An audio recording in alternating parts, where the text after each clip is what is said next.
Okay, I call the meeting of the Carroll County Commissioners for February 26, 2015 to order. The first item on the agenda is public input. Let me first say that we changed the meeting time from Wednesday to today. A couple of us are coming down twice a week, and instead of coming down 3 times a week, we felt it better that maybe we could do it in 2. So that's why we're having a meeting at this time. So, first item is public input. Anybody have any public input? Seeing none, we'll move right along with Jason Henry. We'll come back to the minutes, but we'll get the people here first, okay?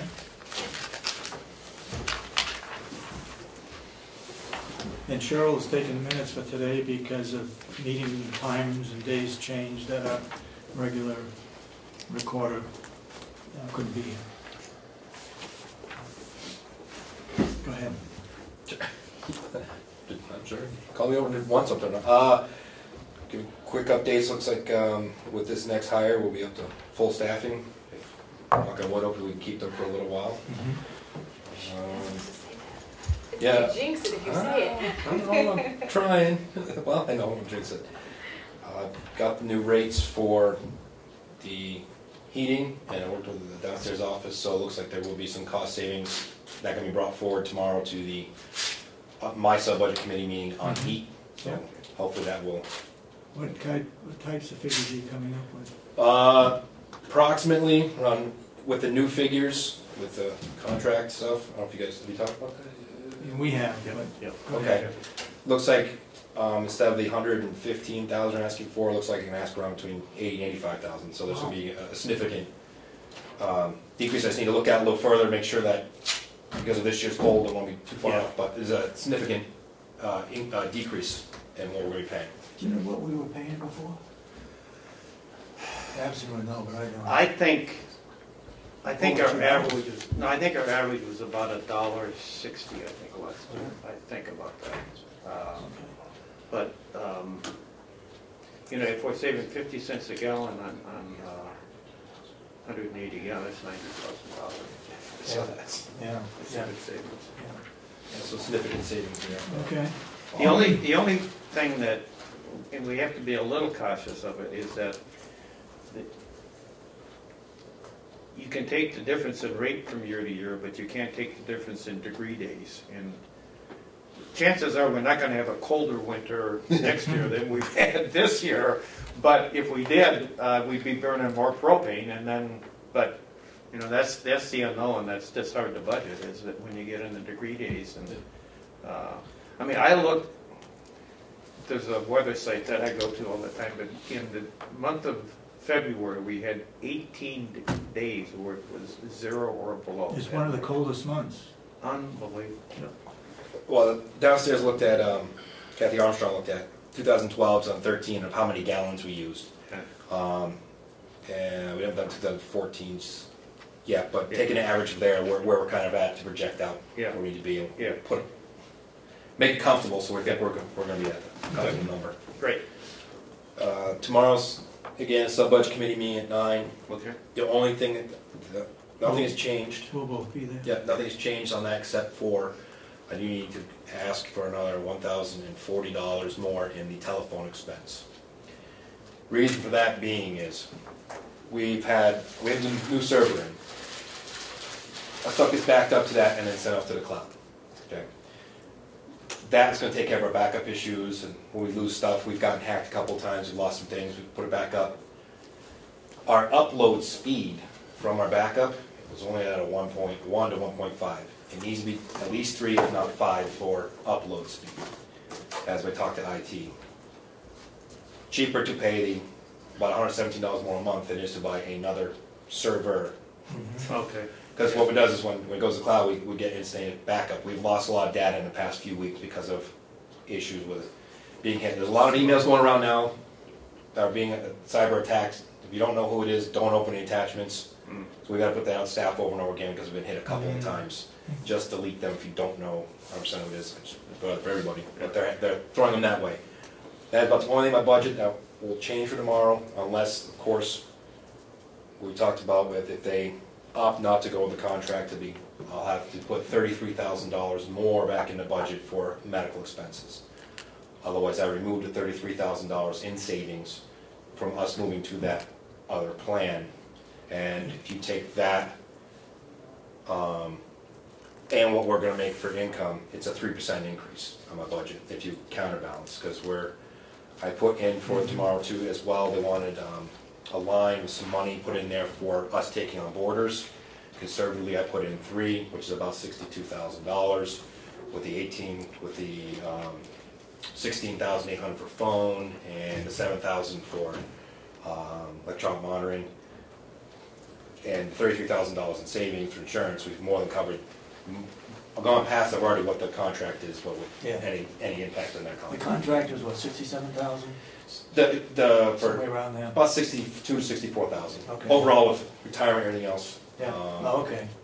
Last budget meeting, I did have to bring forward just to Schmidt an increase in our retirement because it was not budgeted properly the year before. Looks like the 2% they went up actually a couple of years ago was never put in there, so they had to put that plus the following year. Okay. And even without those changes, we're still. But in bringing in people from Rockingham, that's almost going to offset the raises. Yeah, yeah. We're making 60-some thousand, isn't yeah, it, for yeah. Rockingham? That's being conservative, 62. We have like 5, we have 6, and probably gonna get a few more already from that. Plus the guaranteed phone revenue, which is 16.8, 16.5 a year, Yeah. and then electronic monitoring, we're more than covered. It looks like the jail budget is in pretty good shape. So There were some things that we've got. they're up. I mean, the medical for inmates is up. Maintenance. I have some things to bring forward. We've already paid. Maintenance is already. We've already had about $3,000 for the first month. You know.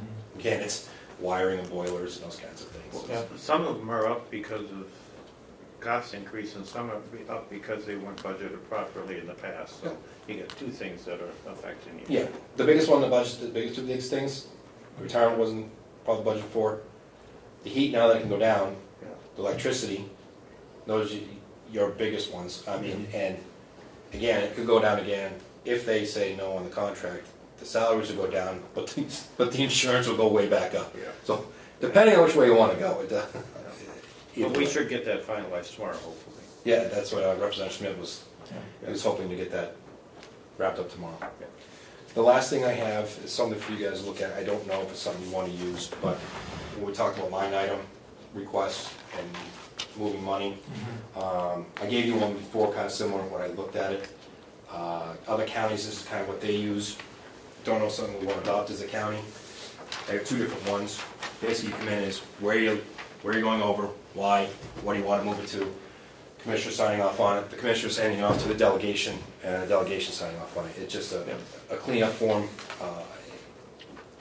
Bring it to your attention, because I know as we've been going through some of the stuff from my sub-budget.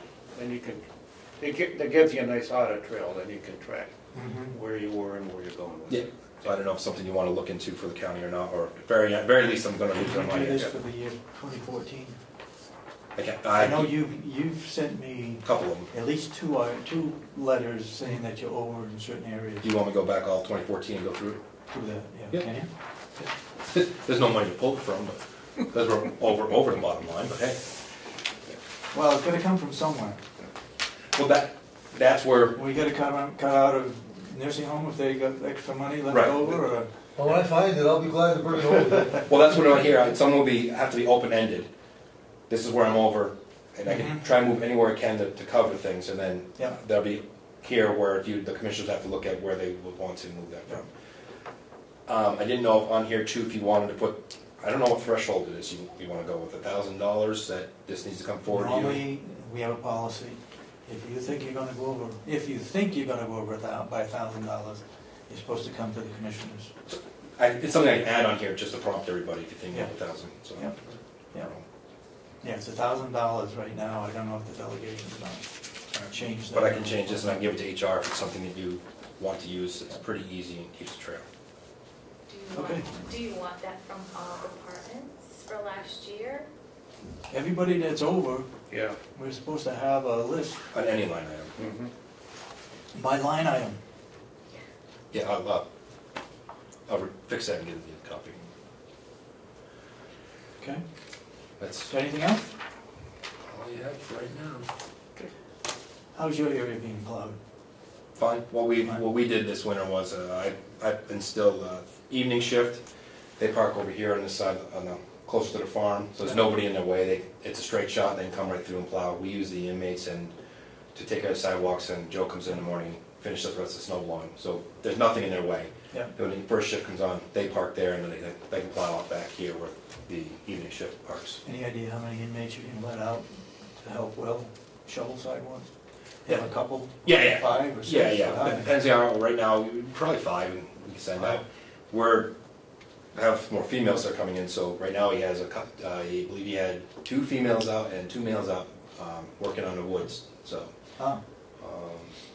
And we're going to go. You agree with both males and females inmates working together? To give you twofold here. One, if you want workers, you're going to have to. I only have so many people sentenced. Okay. Second of all, I have no problem with it as long as, and well, we talked, is the supervision.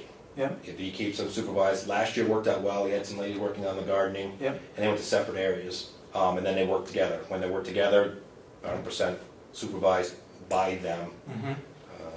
Some things to talk about down the road, or maybe putting a camera in the barn, maybe. Yeah. But right now it's working out. It's new for them. Mhm. Some of those guys have been in corrections, so it's good. But it is new for them to have females, and again, it is what it is.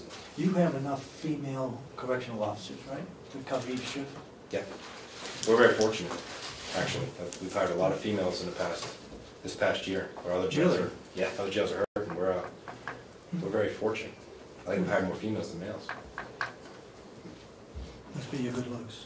Could be something, right? Jason, I'm working with Lieutenant Phillips about, where we've taken a lot of our laundry back in, so we're working with Lieutenant Phillips about the possibility about bringing, 1 or 2 females when the time's right to come for inside work too. Mhm. Yep, fold. And Will is taking a couple of our inmates and going to work with the Registry of Deeds, who needs to take a bunch of stuff and put it back in the room that had the halogen and all that kind of stuff. So Yeah. Will's going to work with her and with the inmates and get that all moved. So Okay. we're going to Great. Good. All right. Thank you. We'll see you tomorrow. Thanks, Jason. Okay. How are you on? I have a simple one for you, Commissioners. Good afternoon. Last week at the subcommittee, they raised the specter of increasing prices at the cafe. And that is a commissioner decision.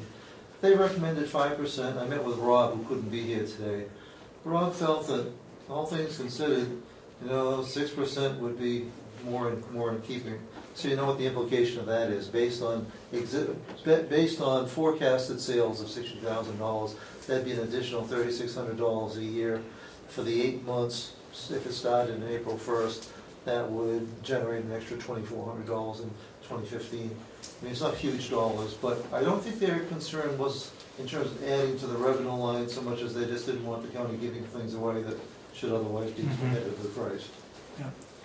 So what's your estimate for the total income from the cafe on an annual basis? We're budgeting 10,000? we're budgeting for this year $60,000. Wow. If we had a 6% increase Yeah. for the balance of the year, adjusted out for those 8 months, would be an additional $2,400. So that would bring it to $62,400. Not huge dollars, but it's a step in the right direction. Is Rob keeping track of what the cost is? Well, he is. Some costs are shared. Some are overhead costs because some of the preparation costs is not a separate cook. During the lunchtime there's some separate times and there's some shared time. So really what he's doing is based on average raw costs. In the old world of food accounting, we always took raw cost and doubled it for labor, and that left a third for overhead and profit. So roughly, if we know our raw cost, we double that, we get our served cost, and you take 3 times the raw cost to get essentially what you charge. So we have a good idea. We expect that the $60,000 might be a little on the low side for projected revenue, because what we don't anticipate is, assuming that the union agreement is approved, that staff meals will end as of April 1st, and we expect, we budgeted for a $10,000 increase. Rob and I both believe there's a Yeah. potential for a lot more, but that's untested waters. We didn't want to sweeten the revenue, just on the hope and the fruition again. But based on the subcommittee's interest, if it's something that the commissioners support, I think it'd be reasonable to look to increasing in general overall, not with Rob having some discretion about whether it's 10% for one and 2% for another, based on a lot of things. Sometimes just, you don't want to price something at 205. I mean, you want to, much better to be at 199. So we're giving consideration to the marketing component, but for overall, for the fees and charges to increase by 6%, we seem to be in order. When was the last time you had a price increase in It would have been last year, and although Rob does do market adjustments, when his actual costs increase, Yeah. he passes that on. What we have though now is a situation where we're underpriced by about 40 to 50% of what comparable product would be in the outside. And it's provided as a service largely to county employees, whether it's this building, or anybody coming in, jail, not jail, but there's certainly Superior Court Courthouse, jurors. Okay. The Sheriff's Department is one of our biggest customers. Okay. I think, Commissioner Babson would like to Babson wanted to hold off until yeah, next he wanted to week. be here, yeah. So we'll hold off on that until we got a full group up here. I'd like to know in a little more detail as to what it cost. We know what the income potential might be. What is the cost of that?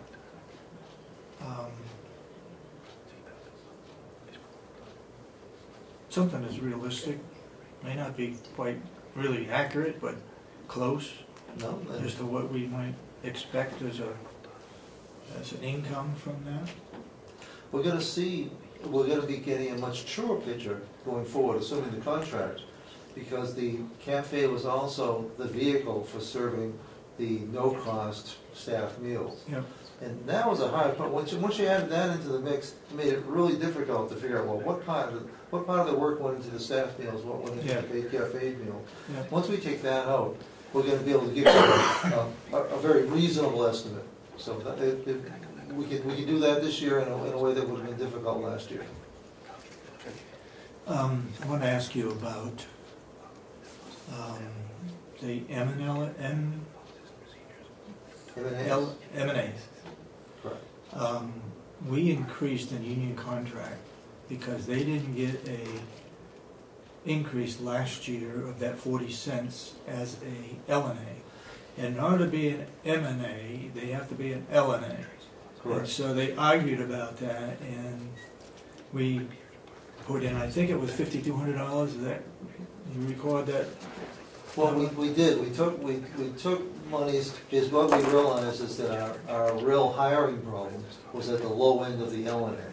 Yeah. And so the goal was to increase that standing wage. Yeah. And Becky took that money and earmarked it strictly for that. Yeah. And then we came up with the whole issue, since resolved, because we found that we did have two M&As who were out of the scale. And so that has since been resolved. But we have 5 or 6 M&As, right? We do, but when we looked at the comparison to other counties, most of our M&As were at the midpoint or above, where they belong in the wage. Okay. So we were able to leave them alone. But for those that were at the lower end, and we were able to bring them up. So those that are listed in the contract, that they're getting so much of an increase, you're saying that that's not the case now? Their increase would be the same as all union members. But they're named separately, so many cents per hour to Mike, so many cents per hour to, and they're not the same. They're kind of all over the place.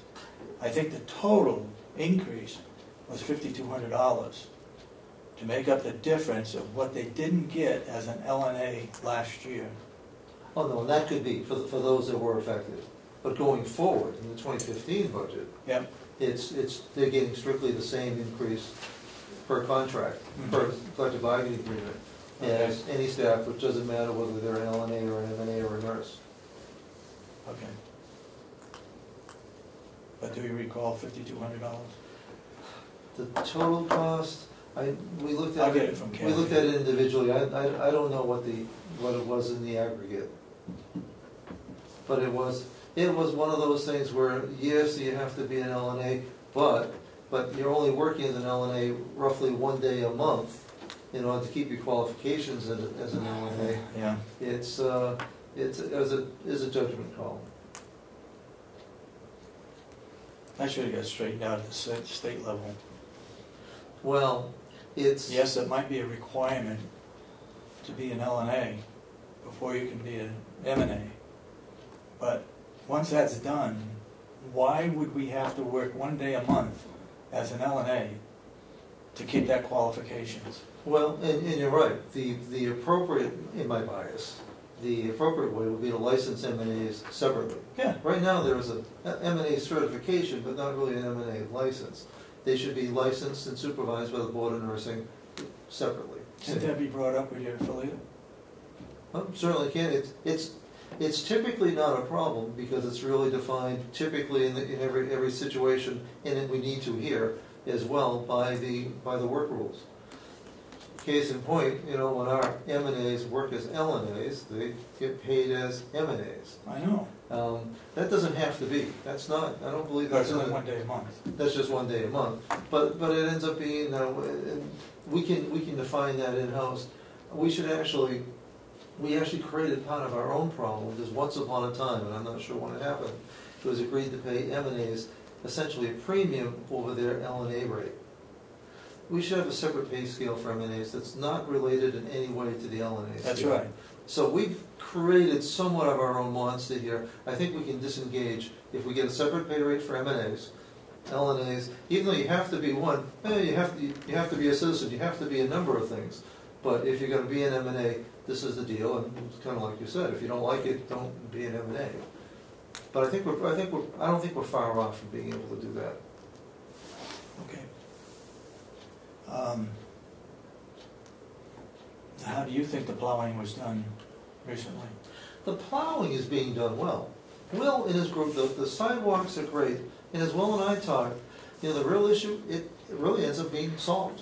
And Will's describing it perfectly adequately. He's doing the way it has always been done. What's happened over these past decades is that standards have changed. And people have become very, very fussy and safety conscious. And they don't want just a good plow job, they really want it to be black. And the way the state does it and the way private contractors are doing it now is running straight salt. I think without major change in terms of his not needing equipment, it's really a supply item and a storage item. Yeah, that's what he said in our previous meeting. He has the equipment, but he doesn't have the budget for it, for salt, and he doesn't have the storage capacity for it. I think Those two items. $20,000 a year, I mean, it could cost an extra $20,000, I would hope less, just in material. The handling of the equipment is all the same. It actually saves a little bit of time in the spring, you wouldn't have to put sand down. Sand would be a very occasional application. A salt sand mix doesn't do you much good. It really needs to be straight salt. And it's interesting, by the end of the year, the salt stays present. You don't have to keep putting down as much as you do at the beginning of the year. The pavement tends to stay dry. He has an expensive salt, though. It's not the straight salt that highway departments use. He's got comes in bags, and it's put on walkways. It doesn't kill the grass and those kinds of things. So it's a little more expensive than just plain salt. Well, the salt that we use on the walkways is probably potassium chloride. I think it's colored. Calcium chloride tends to be white, and it's better in concrete than calcium chloride.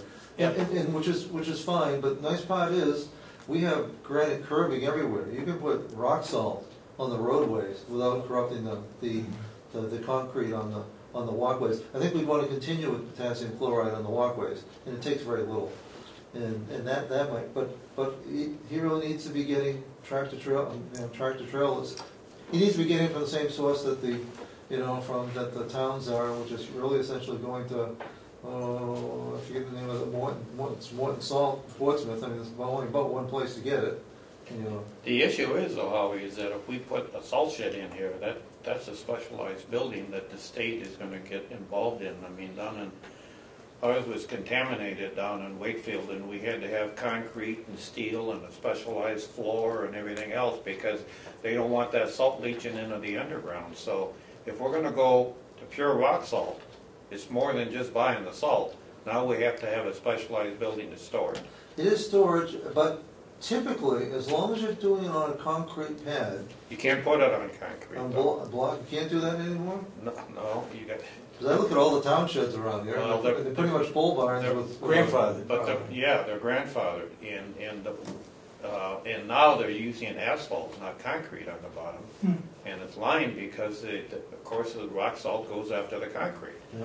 So you're talking about a special, we just built 2 of them down in Wakefield, and I think they cost us $30,000 a piece or something like that. So if we're gonna be using and agree to put rock salt all over these parking lots, we're gonna have to have a building that meets the state requirements to store that rock salt. The other option, and I explored it with Will a little bit, was not having salt on site, but buying it from a town or from the state. The problem with that is when supplies get low, they shut off outsiders. Exactly. And Yeah. this is the time of year when supplies have been tight. Yeah. You know, if you keep going to Ossipee or anyplace else, if they run low, they're not gonna sell to the county. And I'm not sure where the closest the state closed their shed, so I'm not sure. Is this- it right here in Ossipee? That's what Will told me. But isn't there a temperature where that salt, if you're below like 15 degrees, even the salt's not gonna melt the snow, is it? No, it's true, but it seldom snows. That you actually end up putting out an application typically before the storm. So in case you get a cold storm, it doesn't ever get hard back.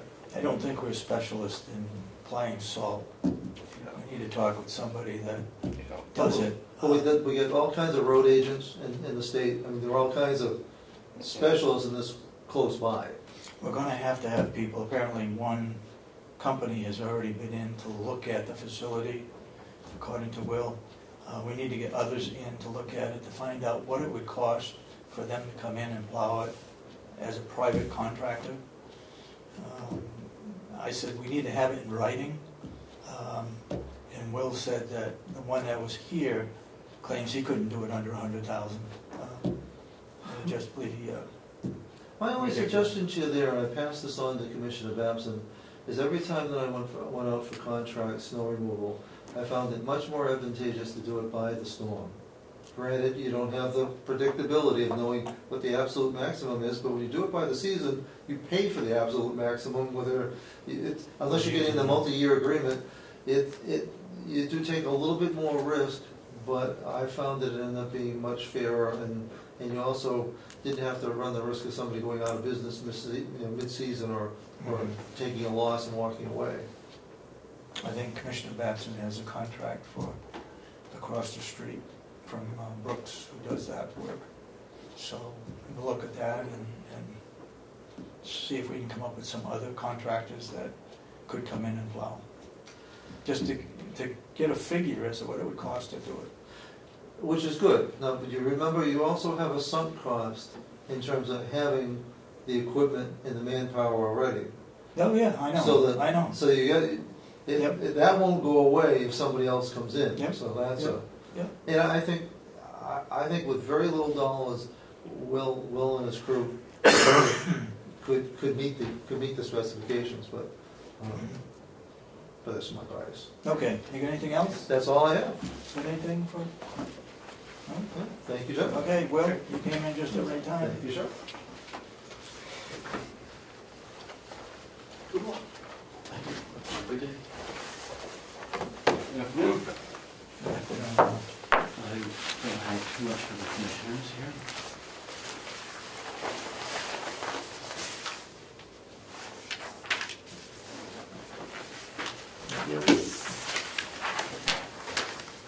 Snow, and more snow. Yeah. It's kind of been our world lately.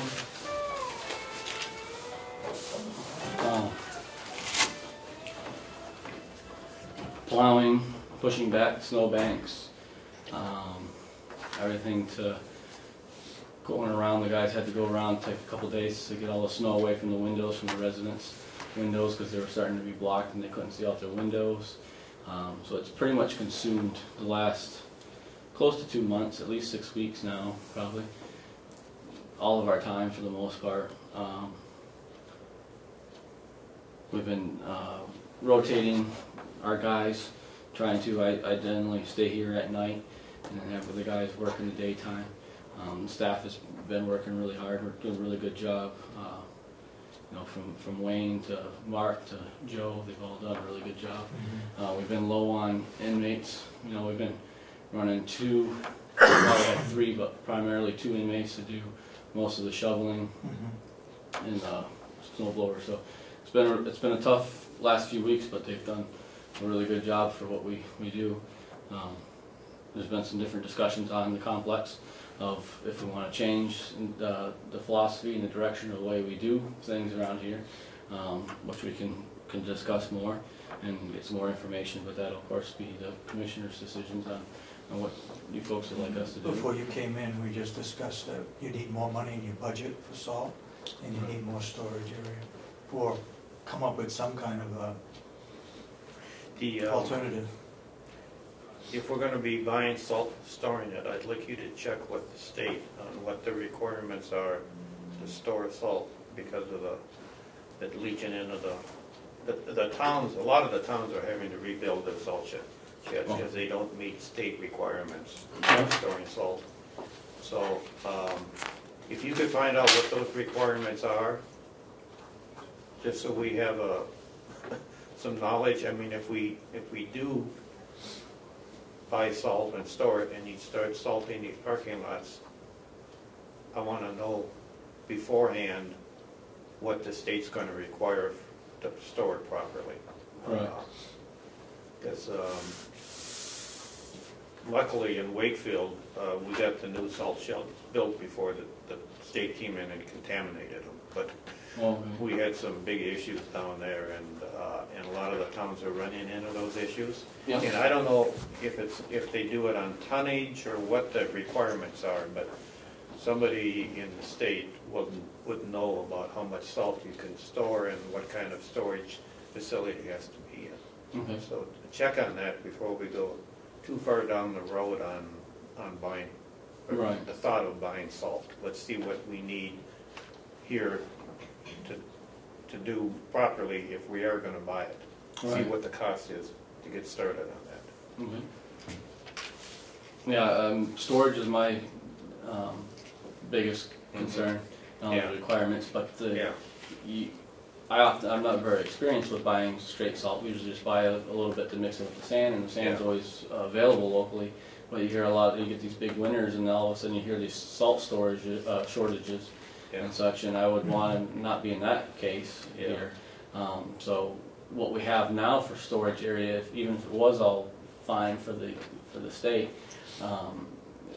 we'd have to fill it up 3 or 4 times at least, if not 5 times a year, to be able to store enough what we have. Just because I know that because of how much sand I put in there every year. You know, I fill that thing, we fill it 3 or 4 times, up to 5 times a year. So that would mean we'd have to have those being trucked in. Let's find out what the specs are. Sometime, if you ever get down into Wakefield, we have 2 brand new salt sheds. You know where the town garage is in Wakefield? Right on Route 153, just south of the pub. Turn in there and drive into the back, and there's 2 big brand new salt sheds with galvanized roofs over them. Take a look at what they built, because we might have to have something, depending on what the state says, that like that, depending on how much salt we have to store. Right. Okay. And it was, you said something about you couldn't store salt on concrete.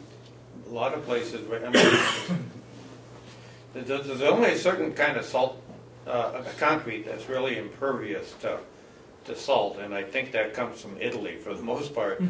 The concrete we have here just gets destroyed by salt. So we use a special, on these concrete sidewalks out here, we use it's Yeah. not salt in it, it's Yeah, something else. so for rock salt, I think what they're doing now is putting an asphalt base down, Yeah. and putting it on top of the asphalt, so, Oh, okay. that's another thing we gotta check out. But take a look at those sheds down there. And those, I think, are the cheapest and most effective way to store salt right now, but, they're expensive buildings, and it wouldn't have to be anything as big as what we have down in Wakefield, but again, that's the kind of structure you need. You have to keep the moisture off of it, keep it open on one eye, and then it has to be made of the right kind of material so the salt doesn't destroy it. Yeah.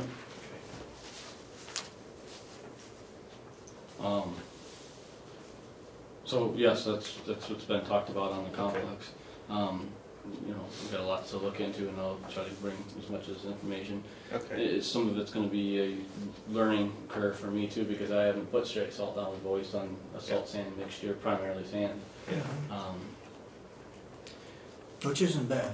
I mean, Yeah. I That's guess salt. we could continue to do that, but when it builds up and gets compacted, then maybe we have to go to straight salt?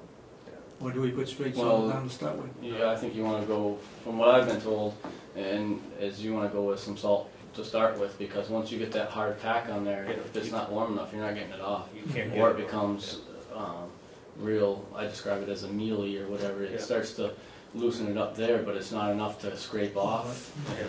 It's a real mess if you don't stay on top of it. Yeah. Okay. We started yesterday, we had a warmer day yesterday, back to the bagging of wood. We've got a few females that came out of the jail also that we're using along with the males to bag wood. So I'm hoping next week, I wanted to be further ahead than we are now, but with all the storms and it's been very cold, it's put us behind, but I'd like to hopefully get back ahead. So next week we're supposed to have some 30-degree weather again. We'll be back at that. Sapping time. Yeah. Yeah. I'm down one employee right now that's out on FMLA. So that's kind of shortened our crew a little bit. I'm kind of down to the minimum right now. Mm-hmm. And like yesterday, he normally runs the processor. I did the processing and keep wood going for the bagging operation. So that's about the only. Expected to be out a long time? Or? I'm guessing 3 or 4 weeks maybe. Somewhere's in that vicinity. So we just got to try to stay up on the storms and also keep the wood flowing for the guys to bag. So that's all I can think of that I had on the list. I don't know if there's any further questions that commissioners have for me. I was going back through the minutes, looking for something else, and I came across where this board had approved of the, I believe, concrete work for the extension off the piggery. Correct. Correct? Correct. 57, I don't know what the figure was, but I think it was in that ballpark. I don't remember either. that is not enough to satisfy Primex. We got an extension until the 24th of May Yes. to pick up that extra 3,000. Correct. But does signing of the contract enough to hold us in line to continue to, once the delegation gives us the go-ahead to do the project? Is signing enough, or do we have to have something on the ground, done on the ground, do you know? I don't know. I would assume that signing was enough because we already received a letter from, Kathy Gary gave me a copy of the letter from Premex saying we're good. I think it was the 24th of May. Right, So if we've already gotten that letter, then I would assume that still good, we're good till then. okay. There were no conditions on that letter, like we had to have footings in first or anything, it was just. No, I don't think no, it so. wasn't. Just started in the 20, okay, Yeah, good. just to be Yeah. completed or whatever in progress. So, whatever it was. I guess what I'm asking is that we'd be ready to go once the delegation, I'm assuming they're gonna approve it before the 1st of April. Maybe they'll approve it the 20th of March, Right. to move forward with that, and we're gonna be ready to go. Well, The same contractor going to be He on told board? he told me when I talked to him when we had all that done that price, you know, barring any unexpected expenditures, that cost would hold till the springtime, and you wouldn't have a problem coming back in the spring to do that. But So- we're not gonna be ready to go until we can get the frost out of the ground, so we can get down and put the Well, footies. Right. It's going to be. I would think it would be probably mid-April, probably Yeah. before we'll be No, able to what I'm start. saying, oh. Yeah. Yeah. Yeah. But I mean, let's have everything ready to go. Yes. And get Right. it Yeah, I mean, Right. done, or Scheduled or yeah, we can have pretty much everything completed lined by up. the 24th of May. We can have everything lined up, and we're gonna have to wait for the weather to do the digging and get the footings in. Yeah. Yep. Yeah, I understand. Okay. Equipment in good shape? No breakdowns? trying to think. Nothing major. We've had a little bit of problems here and there with the plows. You know, the chain that lifts them up and down. I went through 2 of those this year on both the plows. A couple leaks here and there with the fluid that we've fixed, but nothing. You know, You ever knock have on wood. water in the fluid? Yeah, every once in a while that'll happen. Generally, we try to put them in. We try to rotate the trucks inside, so that way they're getting warm and everything's not freezing up. And that tends to help, because if you leave it out long periods of time, then it freezes, and then things, you know, problems happen. That's what happens to mine. Yeah, we're lucky. I changed actually. the oil, get rid of the water. Now it's right back again the way it was before. Now, a warm day, no problem. It works fine. Right. On a cold day, the ice inside that oil must freeze and it Yeah. doesn't work. Can't So- lift it, can't move it side by side. No. Yeah. Anyway, that's my problem. We've had that, but everything's been, you know, going along just fine so far as equipment. Knock on wood, we haven't had too much problem. Wood processor going right? Yep. Yeah, we ran that yesterday. It was the first time we ran it in a while. What we do now on these cold days is I bring it into the shop the night before, and we let it sit in the heated shop the night before, and we find that's much better on it.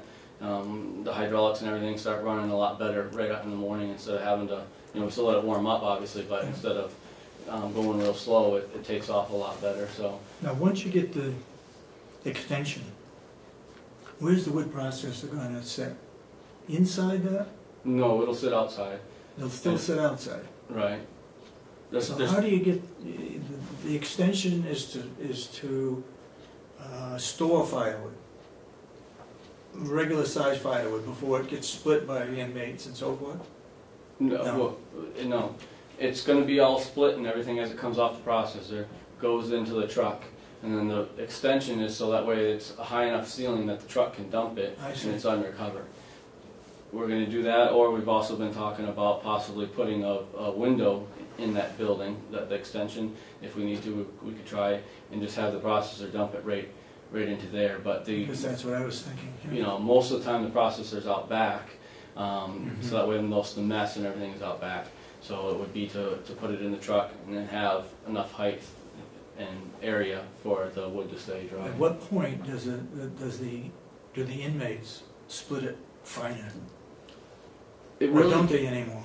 we've limited it very much so by putting that 8-way wedge in Oh, there. okay, yeah. And with that 8-way, I get a lot of kindling. Once they start to run out of kindling, sometimes they'll have to split a little bit down for kindling, but that 8-way has really changed that. You know, we had the 4-way before, Yep. and now the 8-way gives them a lot more scraps and kindling wood to put in there. So it's drastically, not saying that they still won't do it, but it's drastically reduced the amount that is needed Mhm. for that. How many inmates does it take to process the wood? For the bagging All process. the way through to bagging it and storing it? The processing, we don't really use any inmates anymore with this new machine. Yeah. Once it comes off the processor for bagging and storing and all that. Once it comes out the process, it goes in the truck. Right. So then it somebody goes in the drives the truck. truck in. Right, so then They you dump drop it. the truck, and then that's when the inmates start from there. Yeah. Really, ideally, we like to have 6 or 8 guys would be nice. We're down to, 4. we had 4 yesterday with being 2 females and 2 males. But, you know, ideally 6 to 8 would be nice. Mhm. But you get more production the more people you have, ideally. Okay, once they bag it in this new facility, they have to carry it down the other end to store it, the other end of the piggery? What we've been doing is, is if you imagine this to be the piggery, you're storing the bags down here. We put the tables in front of the bags, and then the loose wood, we haul loose wood down here, so they put it on the table, and then from the table, as soon as they get done bagging, they just turn around and set it down, and they start bagging again. And then we just move the tables out as the wood pile grows behind them, they move the tables forward. Is generally how we... Any idea how many you got processed already? No, I'd have to look at the counters. I'm guessing by walking in there, we're somewhere, give or take, on either side of 1,000 in there maybe. 1,000. And we normally would have, what did we sell last year? Well, last year we sold a little over 10,000. 10,000? So, I mean, it's to the point. I talked to the gentleman down at the state here about a week ago, and it's coming to a point. It's just whatever we can produce, they'll take. I mean, he's not gonna. He said, you know, they sold 40,000 last year throughout the state, and some of one of their other vendors is going to go down in the amount that they don't want to provide to certain campgrounds, and so we could potentially pick those up. But you know, if I don't have the people to do it, the efficient process to do it in, you know, we can't get it done. We can only sell them what we can get done. You know, if I had 15,000, I'd love to have 15,000 this year. I think we could sell them without a problem. I mean, we could have sold 15,000 last year without a problem. Just getting the manpower to do it. What priority do you assign certain items to? For example, the firewood. Is that a high priority because it brings in a lot of income? No. No. Priorities, generally speaking, when I look at the day, what needs to be done is the water department and the sewer department come first. Yep. Maintenance, any kind of maintenance things on this complex come second, and then any farming things come third or fourth. That's the general prioritization. Now, if I'm in the middle of haying, you know, okay, if I can let the lawns per se grow an extra day while we put in, you know, $5,000 worth of hay, then obviously I do that. But if I'm out doing hay and a hydrant gets hit by a car, then we go down and fix the hydrant and come back and salvage what we can for hay. So you gotta, you know, I try to play that, but generally speaking, you know, it's water, sewer, and those kind of are combined, and then your maintenance and your farm. Okay. Farming activities tend to Firewood tend to fit into the farming area? Right. So it tends to be, especially with the firewood, it tends to be a if you have a rainy day, you might put them out doing firewood. Right. It's a space Can't filler. make hay, you can't mow lawns, but you can do firewood. Right. Exactly. It's, you know, it fills in times. Now, if there is, for example, happened a lot this summer, if there's vegetables to be picked and there's wood to be processed, but I have nobody to buy the vegetables, then the wood comes first because the wood's going to make us the money. So you know what I mean? It's day by day you have to make those decisions on what has a higher priority and try to balance it the best I can. Do you and Olivia have a plan to use that high tunnel? We have for production for the nursing home this coming summer? We have a plan to create a plan. We haven't got to that step of having the plan yet, but it is in our schedule here, probably within the next couple of weeks to get together. I've been kind of dragging my feet because we can't really, unless it's an essential thing, we're not supposed to purchase things until after the budget's approved. So, like what? Well, at this time of the year, seeds wouldn't be an essential thing. So the seeds and planting, I usually don't purchase those until after April 1st when the budget's approved. If the tractor breaks down right now and I need it to push snow, then yes, I go get the parts. That's essential. But if it's something that's not an essential, I've always been told you wait till the budget is approved. Technically, I would say any new things that go in your budget you have to wait. But seeds, if you have to get tomato seeds plants started early to put into the high tunnel, then I would think you would go ahead and order the seeds and get things started. The month of March, I guess, is the time most people start their seeds to put outdoors. So, and then with the high tunnel, depending on how much frost there is in the ground, whether you could get started out there earlier or not, I don't know. But I would, if we can get a census, I would say, you know, buy the seeds and get them started whenever they have to be started. Seeds are not expensive. No. Seeds, get going with the seeds. I would go ahead and do that. Yeah. I'm on Olivia all the time. Whenever she emails me about some course or some event that's taking place, I always email her back and say, I expect you and Will to get together and have that high tunnel, which is huge, I think. I've never, Right. can't say I've never seen one that big, but normally the average vegetable grower doesn't have that big a high tunnel. Yeah, There are well, several smaller ones, a little bit smaller, Right. but there's no reason why, I think anyway, unless you can come up with something that you don't have the people, that thing shouldn't be full of stuff that the nursing home could use, and if we can't get it to the nursing home, try roadside stands. If we can't get it there, then go to the Food pantry. food pantries. Right, which is what we usually, I mean, that's Yeah. usually our Yeah. priority of the way we go. And it seems to me, being an agricultural person, that we can stagger the crops so that we can have lettuce coming all summer long if you stagger them. Those kinds of things. Olivia should be all up on that stuff, and Right. I would hope she would spend a great deal of time down here. And a lot of it, you know, we can do, but also I gotta keep in check of the other responsibilities we Yeah. have here, and Yeah. you know, it goes back again. Campfire wood's going to make more money than the lettuce is. So is it better for me to be bagging the wood to sell that's going to make more money, or Mhm. taking the time to break the guys off to go plant lettuce? Yep. Yep. You know, we have to prioritize. You know, Yep. To me, in the winter time is a great time to do the campfire wood, if we can do it inside where it's reasonably comfortable to do. sure. Oh, I You agree. can't plant seeds in the winter time. When you only got two guys and you get storm after storm, then you can't do. Yeah, this has been Yeah. an unusually bad winter. Yeah, right. Right. You know, it's you just don't know. You get, you know, Yeah. make the best of plans, but you Yeah. gotta be flexible with what's going on. I fully understand, and I think Dennis does too, and I'm sure Babson does, that we understand the situation that you're in. You've got so many different things to do, and you use some of the stuff to fill in. Yeah. When it's a rainy day, you can do firewood. You can't make hay, or you can't harvest vegetables very well, or blueberries. So we understand that, but a lot of other people just don't get the picture. Right. They think they do, but they really don't. With some people, I think it's hard to understand that there's 4 different departments and three employees do all 4. Some people Yeah. seem to think that there's 3 employees in each of the 4 departments when it's, you know, it's not Yeah. staffed that way. So You have the most difficult department to,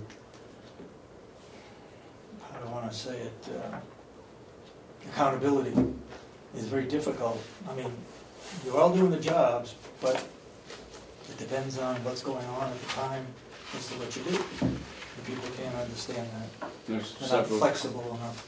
there's several times in the day when we are doing all 4 things. You know, from a sewer problem to a water, Yep. taking water tests to, you know, mowing lawn in the afternoon, but we're bagging wood in the morning. Or, you know, I mean, it's several times that all of those are going on in one day. One final question on that, on the salt proposal, because I'm still a little troubled by that. Would we need another spreader, or would you empty, if you had sand and salt in one, and now you want to put down pure salt, you're gonna have to empty that someplace, fill it up with salt, spread the salt, empty it back out, and then come back and put the sand and salt in, right? Correct. Now, You would load it as you need it though, wouldn't you? Or would you set the sander in the garage with a full load of sand on it? Sometimes we do. Yeah. But sometimes with the sand, sometimes you get a lot of chunks Yeah. that you can't get down. So if we load it the night before, say we know we're going to use it tomorrow, we'll load it tonight, put it in the heated shop. Those chunks tend to melt out and fall in. yeah. So if we're going to, that's where it's going to get hard on this decision of what we want to do, because if we want to have the sand still capabilities in the salt, now we're really going to have structural issues, because I only have one spot to put See, these things. my concern is that if we're gonna do sand and salt and pure sand with the amount of equipment we have, we might need another machine to spread the salt. Right. I mean, That's a concern of mine. you know, worst case scenario is we might be able to back into the shed and hit the button and throw it all out of the truck. Yeah. It's about the only thing I could come up with to fix that right now, and then load in the other thing that you want. But You got a storage problem. the storage problem still doesn't go away. You know. Yeah, okay. Well, be thinking that through before we sign on the dotted line that we can do pure salt, because I think it's a little harder than just ordering the salt. It's a lot of I agree. Logistics. I agree. Okay, good, thanks, Will. You still on, Wendy, when the snow gets less high, Right. she can go out and mark the timber so we can have a timber cut this coming? Yes, I haven't talked to her, it's been a few weeks now, I haven't seen her.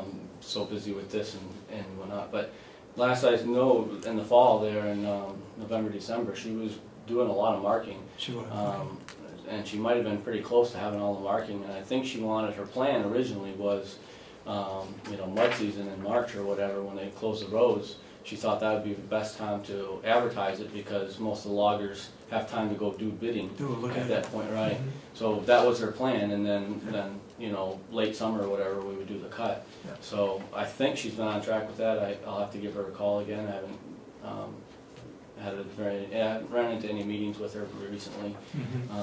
A lot of night shifts here. So. Did the field up above where the logging was done, they used our field, did that ever get straightened out to your satisfaction?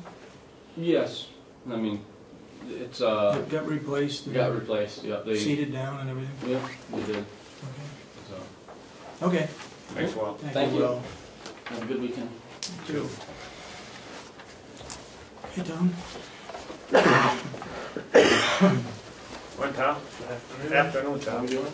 Good. I know it's kind of hard eating in the afternoon, it's usually in the morning.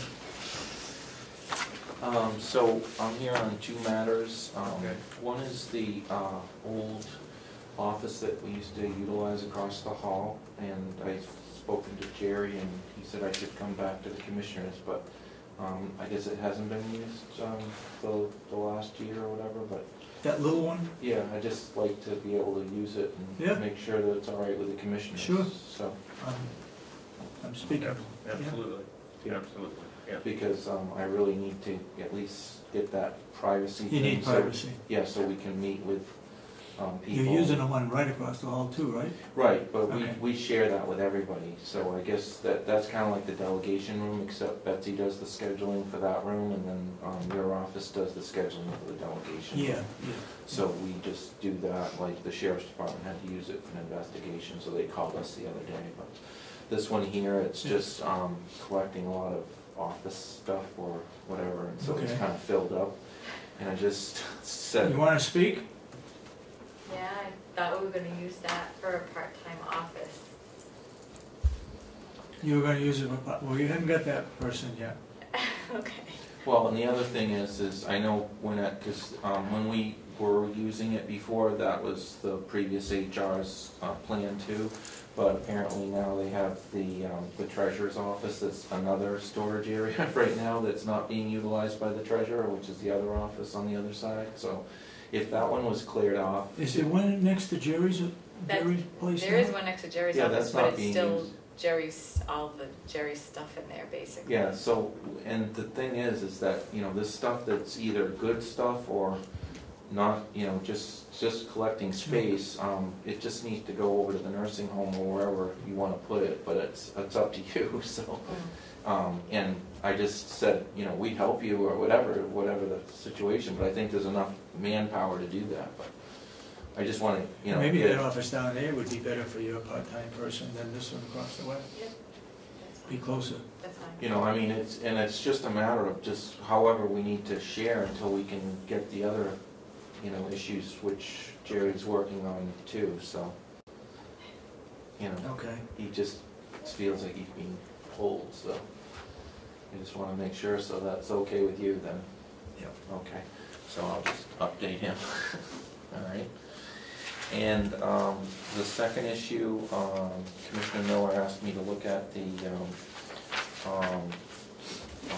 issue that was sent over by Stratford County on John Fournier on the land dispute or where the boundaries were. Remember that? Oh, Stratford County, yeah. This is the letter that came from Oh, Right. Stratford, so I sent a copy. oh, okay, yeah, yeah. So he asked me. He spent about an hour here, so I thought he should also Mhm. send a response. Right. Yeah. So I reviewed this with the Stratford County Attorney. We speak quite frequently, and I also reviewed the law that he had researched, and I spoke with him again this morning.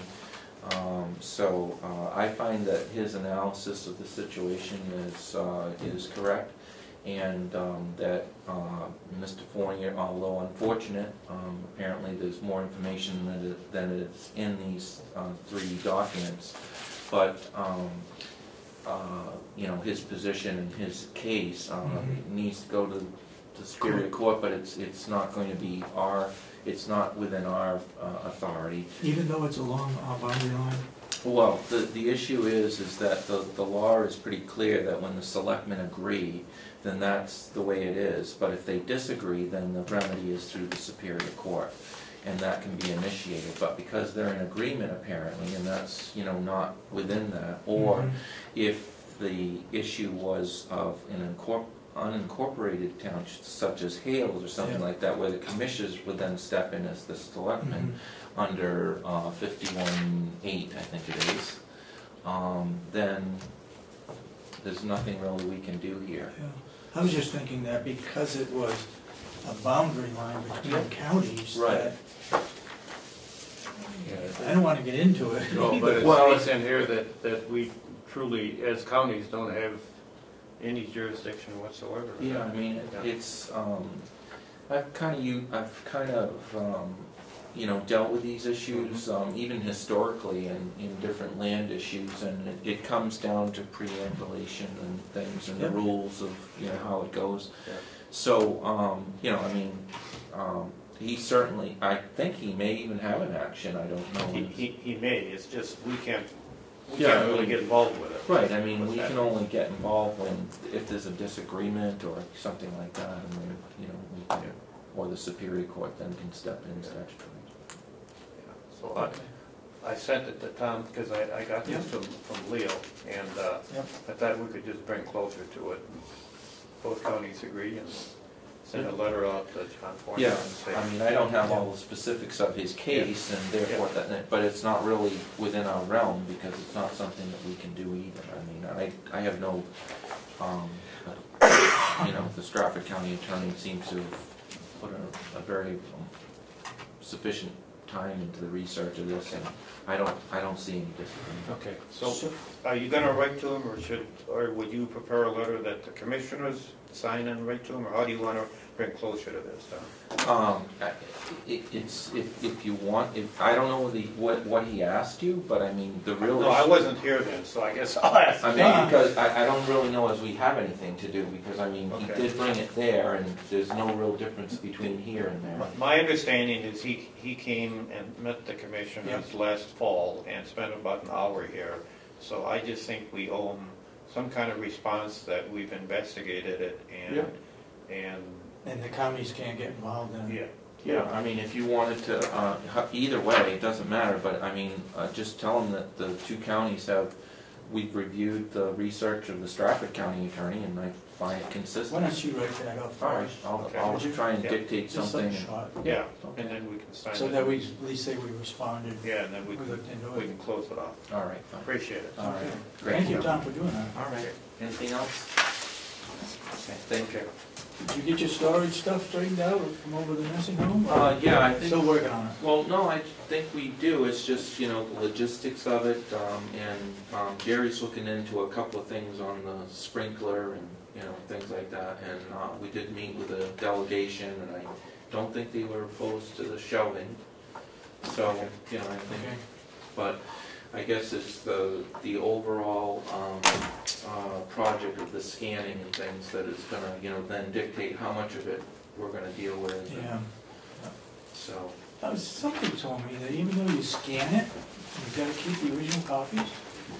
Well, I mean, there needs to be some kind of backup. I mean, you know, I mean, something. I mean, just for. You know, I would suggest, I don't know if it has to be, you know, keep the copies, but at least there should be another digital file or a CD or whatever the mechanism is. Seems to me if we scan it and then back up the backup, or scan it and then back up the scanned portion of it, So we have 2 copies of it. Right, it just depends on how you want to do it, and that's the real issue, because, you know, like I said, with the county attorney's office, our backup goes to St. Louis or wherever it is, and they, you know, it's in a big thing, and then they have their own backup mechanism, but, you know, it's how we want to do it and what we have funds to do, I mean, because this is a huge problem. It's not only in medical. Not getting it's any in- smaller. No, It's getting bigger. no, Getting and bigger. so, Yeah. I think the sooner that we deal with it, the less costly it is gonna be to the county, so. And I think that it's an excellent idea to do it on a large scale, because, you know, even subsequent to our last meeting, I talked with them, and they said those rates that they were giving us were not bad. I mean, considering what you'd have to pay somebody, or, you know, so it's just how we do it, and you know, who we contract with, and certainly, you know, put it out there for, you know, estimate, or what do you call it, A bid. yeah, bid or whatever. And then, you know, see what's out there, because I'm sure there's a lot of competition in this area, so. Yeah, absolutely. So, okay. Do you think there's anything in there that needs to be, I don't want to use the word destroyed, but ground up, that is no longer useful? In the records Yeah. and things?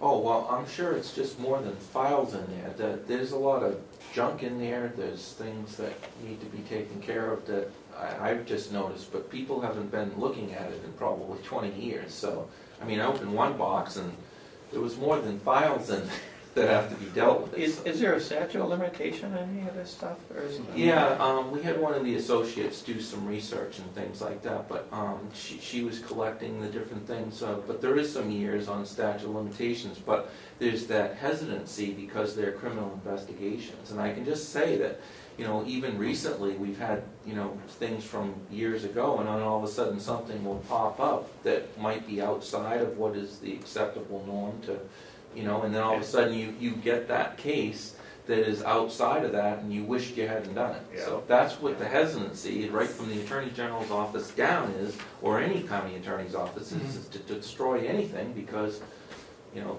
that's the problem, you know. What happens if you have that one case, or the one case you could have tied it to something else, and you might need that original, or, you know, who knows. That's the unknown, but. Okay. So that's just the practical, Work in as progress. opposed to the theory. Okay. Okay, thank you, Tom. Thank you. All right, have a good day. You just sign that. Oh, yeah. You want, for the audience, you want to say what this is about? Well, last week we talked about the Eastern propane bid for propane for 2 years on a fixed price, and we all voted on it and agreed to it, and this is a formal contract accepting what we discussed last week.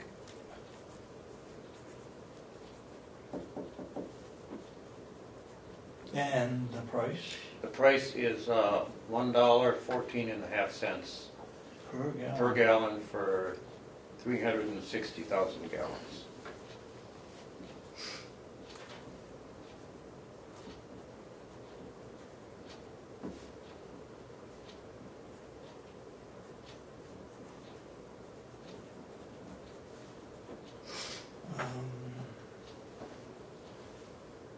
So we did it last week or today, You, he faxed it to me. February 20th. Yeah. So let's do it today. Yeah, do it today, it's fine.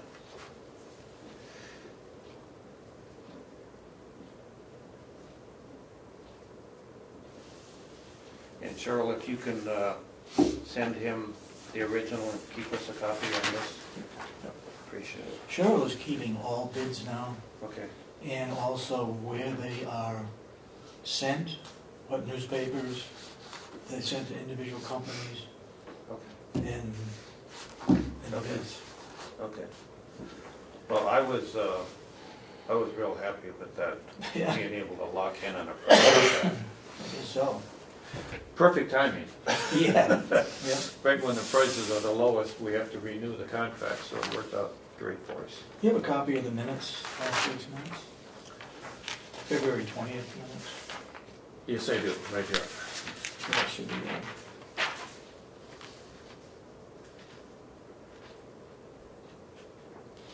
I've talked with Cheryl when the minutes are typed up, and I think Melissa has got to do, does she type up any of the minutes?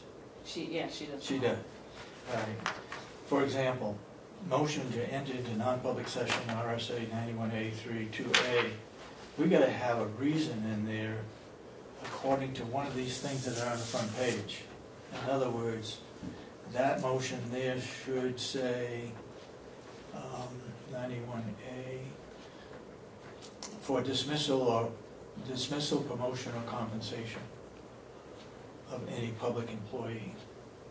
And then, when we come out of session,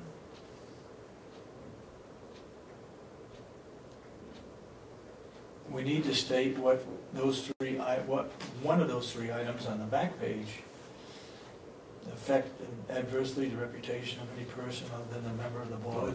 Okay. That kind of thing has got to go in there, otherwise we'll get caught Okay. again So on we not have to- doing it properly. We have to expand the way Yeah. it's being done, okay? Yep.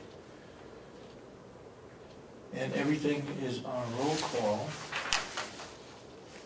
We're doing that properly, Well, right? right now, we did it properly, I think, on going into a non-public, plus the wording. Yeah. But we also have got to take a roll call to come out of non-public.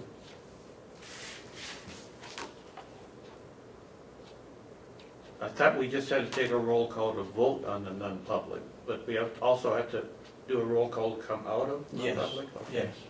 That wasn't aware And of that. then, in public, we need to make a motion to seal the minutes, so that the public knows that we've sealed them.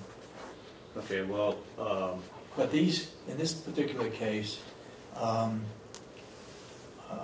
when we came out of non-public, it doesn't say how we came out or the reason for coming out of non-public. let's, So we gotta, we gotta address this with Melissa then yeah. next Wednesday. So let's hold off on voting on this, Okay. these minutes. And wait until Melissa comes. Yeah. Okay. Even though these minutes, these non-public minutes, we decided not to seal. Yes, So, but we should get the format correct. yeah, yeah.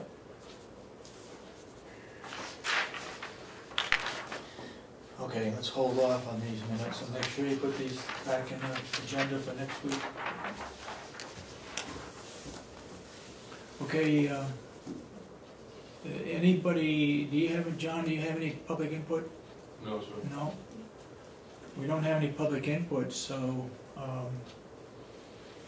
Lynette, you wanna go into, you have anything for public? No. No, you wanna go into non-public? Yeah.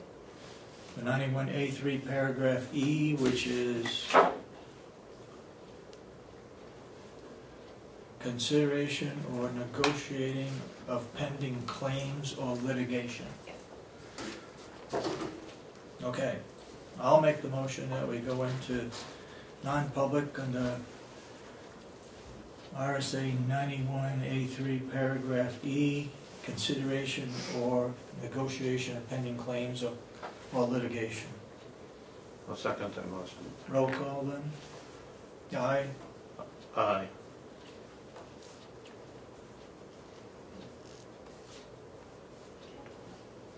Okay, so this concludes our regular meeting. We'll be in non-public, and when we come out of non-public, we'll just announce whether we sealed them or not. So Okay, you'll be coming back in to get that on the camera, right? you can if you want to. I don't know how long it's gonna Or it will be take. in the minutes, if you, and we'll Well, make sure that generally, all that's I'd in the like to minutes. see them on the camera, if at all possible, so. Okay. Okay, But they got- That's fine. all right. and You just shut the an camera hour or off and anything we'll like go that? into- No, won't be an hour. No, Okay, won't be an hour, thank you. promise. So it's all shut off for right now?